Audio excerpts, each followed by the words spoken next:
नमस्कार, मी संदीप कुलकर्णी. आपण पाहत आहात टचिंग थेरपीचे यूट्यूब चॅनल.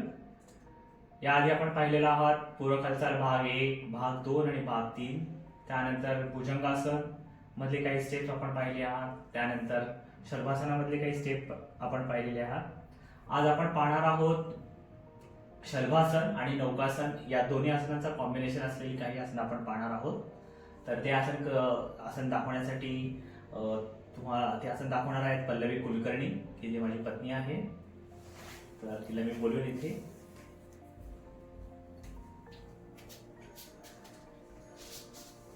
नमस्कार. नमस्कार.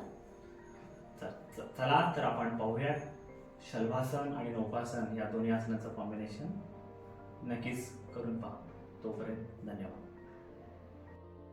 तर आपण आता करणार आहोत शलभासन आणि नौकासन या दोन आसनांचा एक समावेश असलेल्या काही आसन प्रकार आपण करणार आहोत, ज्यामध्ये आपल्याला अप्पर बॉडी आणि लोअर बॉडी या दोघांना ताण आणि दाब पडणार आहे. तर पाहूयात आपण. सुरुवात आपण शलभासनापासून करूयात. अर्ध शलभासन, की ज्यामध्ये उजवा पाय आपण 5 काउंटपर्यंत वरती घेणार आहोत आणि डावा पाय 5 काउंटपर्यंत वरती घेणार आहोत. तर आपण आसन स्थिती घेऊयात शलभासनासाठी. दोन्ही पाय एकमेकांना जोडलेले, दोन्ही पायाचे अंगठे आणि टाचा एकमेकांना जोडायचे. त्यानंतर दोन्ही हात आपल्या मांडीखाली घ्यायचे. दोन्ही हात कोपऱ्यातून सरळ हवेत. कपाळ जमिनीला टेकलेलं हवंय. करणार आहोत आपण शलभासन. सर्वप्रथम उजवा पाय सावकाश वर उचलायचं. उजवा पायाची बोटे वरती ताणायचे, गुडघ्यातून सरळ. 1 2 3 4 5.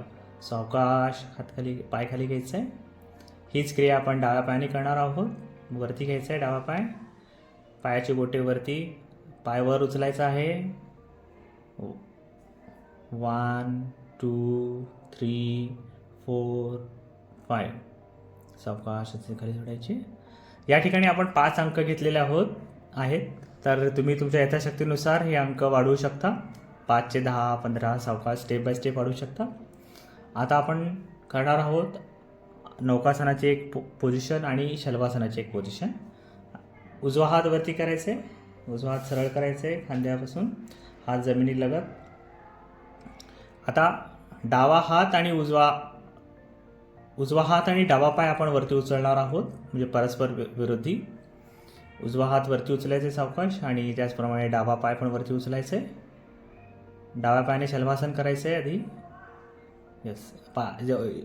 थोडी आसन स्थिती खाली घ्यायचं आहे, पाय जास्त घ्यायचं नाही आहे, जेणेकरून स्थिरता टिकवली पाहिजे. स्थिरता ठेवायची आहे. काउंटिंग करणार आहोत आपण. 1 2 3 4 5. सावकाश हात आणि पाय खाली ठेवायचे. ओके. उजवा हात मांडी खाली घ्यायचा आहे. डावा हात सरळ घ्यायचा आहे. डावा हात सरळ करायचा आहे. आता डावा हात आणि उजवा पाय याच्याने करणार आहोत आपण. सावकाश उजवा पाय वरती उचलायचा आहे आणि डावा हात पण वरती उचलायचा आहे.